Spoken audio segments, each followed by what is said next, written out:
Welcome back. To start off, I want to say thank you for all the new subscribers. I'm at 27 as of this recording. Last time I was at 9, so they tripled. Also, thank you for your continued support on my other videos. I've seen that the views have gone up, so that's cool. Thank you. Anyways, enough of that. So today I'll be talking about the story of the Mysterious Tunnel by Junji Ito. I'll give a small summary of the story and clarify some stuff that you might have missed and how it differs a bit from the actual manga that it was based on. Then, which I believe to be the most interesting part, I'll talk about actual Japanese tunnels that the story could have been based on. Yeah, there are actual haunted tunnels in Japan with similar stories to the one in the story of the Mysterious Tunnel. The video might be a little bit longer, but I'll put chapters to it so you can just skip to the actual part that you want to listen to. So you can just listen to the whole summary plus the actual tunnels in Japan, or you can just skip to the actual tunnels in Japan. It just depends on you. I know it'll be a little bit longer than normal, so I added that. And let's jump into it. So I'll give a quick summary of the story. Just a cool fact, the actual story was published in 1997. Anyway, spoiler warning, if you have not seen the episode or read the manga, I will talk about it, so yeah. I will talk about the two different endings as well that you might not have known. So in the manga and in the actual episode, they differ. The endings are a little bit different. So the story starts off with a flashback of a child and his mother, and then you can see the mother commit suicide. This child is Goro, and the woman that you see, that's Goro's mother. Yes, if you did not know, that was Goro's mother that committed suicide. We are then back in the present, and our main character, Goro, is with his friends, and his friends want to explore the tunnel and completely agree when they remember that Goro's mother died there. Yeah, what type of friends? But anyways, the reason the boys want to go is because of the rumors of how it is haunted and the surrounding place is known as the Demon Hill. In this tunnel, numerous suicides have happened, and there was even a major train crash that took place. Even if there were survivors, a lot of them went missing in the tunnels, so now people believe to see these people ghosts just wandering around in the tunnels. Once the boys go inside the tunnel, they get scared because they see a figure, and although they all manage to run, Goro did not because his flashlight falls, and when he picks it up, he notices it was his sister, Mari. His sister had no idea how she got inside the tunnel. Goro tells his father what happened, and his father believes that whatever lured slash whispered his wife to the tunnels is doing the same to his daughter. The father and Goro both agree on Mari not going to school the next day. Then the next day Mari disappears. Then the father goes out to find her in the tunnels while Goro stays back home. Then both the father and Mari go missing. Then Goro goes out to look for them. Then, upon entering the tunnel, a liquid, which I assume to be blood, hits him in the face, but he continues inside the tunnel until he finds a laboratory. Apparently, there's research done on these tunnels because of how strange they are. Anyways, the scientists in the laboratory have Mari and help Goro look for his father, but he is never found. The scientist tells Goro to take his sister as far as away from the tunnels, that way she never comes back. That's when the scientists say that they feel sleepy, strange, and heavy when they start to work on these tunnels. Then a picture is developed, which they took of the tunnels, and they see a whole bunch of human faces flying around. And the scientists believe these ghosts have been passing their bodies, which is making them feel strange, and decide to shut down everything. Then a day or so pass by, and Goro and Mari are going to live with an aunt, but Mari disappears before they leave. And Goro goes to the tunnels when he gets a call from one of the scientists that Mari is in the tunnels. Scientists returned to the tunnels because they had been mysteriously drawn to the tunnels. As soon as Goro gets there, he sees that the scientists are being sucked into the walls, and later his sister faces the same fate. So, this is where the manga and Netflix adaptation differ. In the Netflix adaptation, Goro gets sucked into the walls, and that's the end. In the manga, Goro is able to escape the tunnels and goes to live with his aunt and grows to be an adult. However, he begins to feel weak and sleepy like the scientists did, and he never recovers despite going to doctors. Years later, his aunt tells Goro that incidents are still happening in the tunnel, and Goro knows that it is cursed there. He knows that these tunnels are cursed. Shortly after that, Goro's aunt passes away, and he goes back to the tunnels because he feels like the tunnels will never leave him alone. And as he steps inside the tunnels, he sees the ghost of his father, his sister, and the scientist, and that's how the manga ends. So, a bit of insight on the story. When the liquid or blood hit Goro's face when he enters the tunnel for the second time to look for his sister, that's actually the blood of his dead father.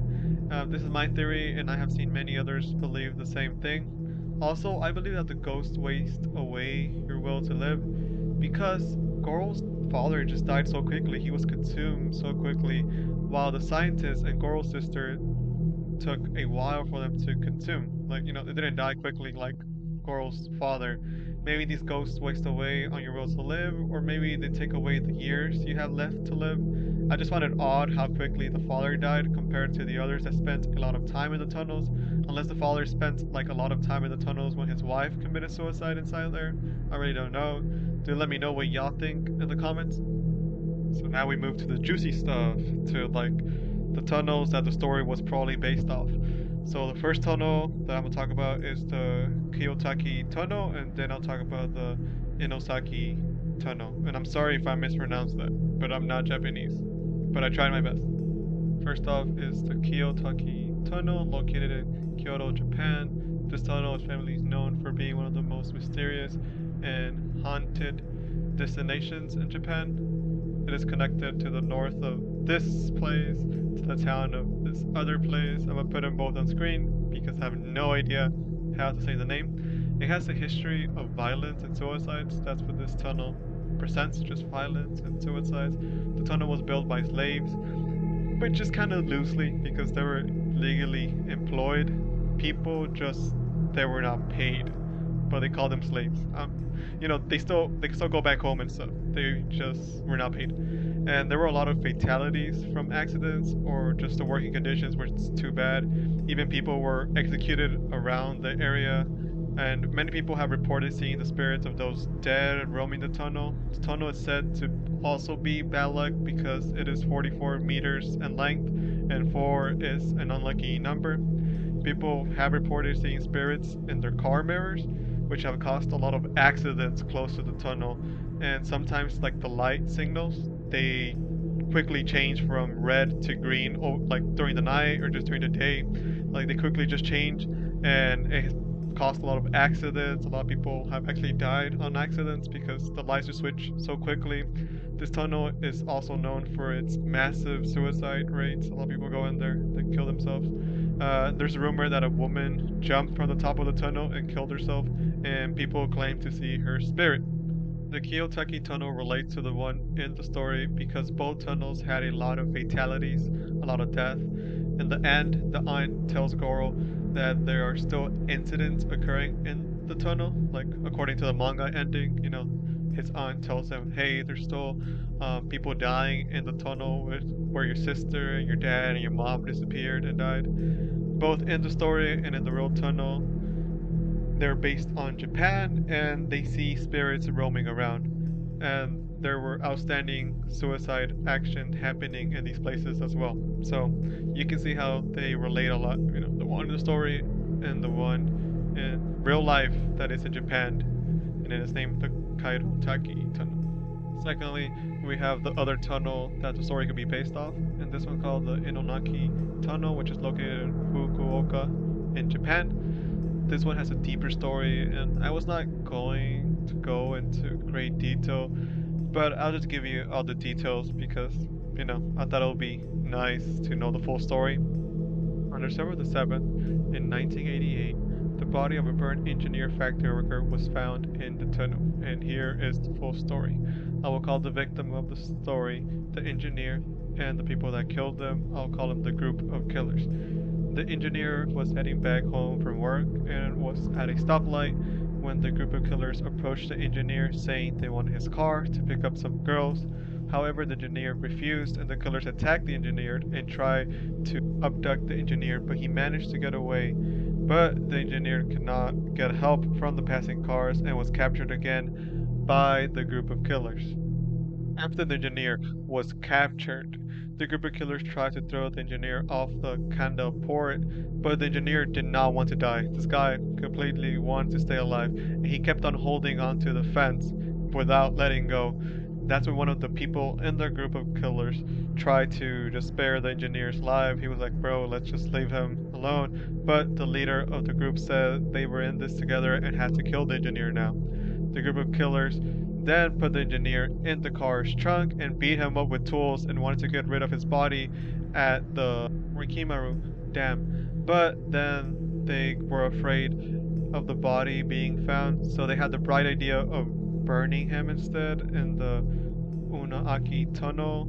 So the group of killers poured gasoline on the engineer, which they got from a pet bottle that they just told the gas station clerk that they needed gas for their bike. So that's how they managed to get gas in a PET or a PET bottle. However, the engineer managed to run away again while the Guru killers were pouring gas on him, and even managed to hide from the Guru killers in the forest near the tunnel. When the Guru killers could not find him, they started to say that they would not hurt the engineer no more. They were going to spare his life, and they were not lying. That they just wanted to let him go. And for some reason, the engineer believed the group of killers and came out of hiding, and this was his fatal mistake. The group of killers repeatedly hit the engineer on the head with a stone, and then they set him on fire. The engineer will to live was so strong, it was crazy. He managed to get up and run all the way to the entrance of the tunnel while being on fire until he collapsed. And then police reported that he died of head injuries. So basically they said that him getting hit on the head by the stone was what caused him to die. But I cannot imagine, this guy was alive when he was being burnt, and he had internal bleeding as well. I, this guy, he just wanted to live, but this group of killers did not let him. And I'm just happy that the group of killers, they were caught because they were bragging at some bar and people reported it. And I'm also thankful that they were found guilty. And as of now, the tunnel is sealed off with blocks, like big concrete blocks, and the public's not allowed to go in no more. And there has been a lot of sightings of spirits and ghosts there as well, which relates back to the story in the Netflix show.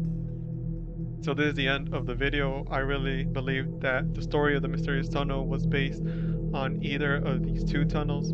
If you found it interesting, do consider subscribing or liking the video. I will do more videos on these episodes, but I will start to focus on other type of videos, but it will still be related on scary stuff or spooky stuff.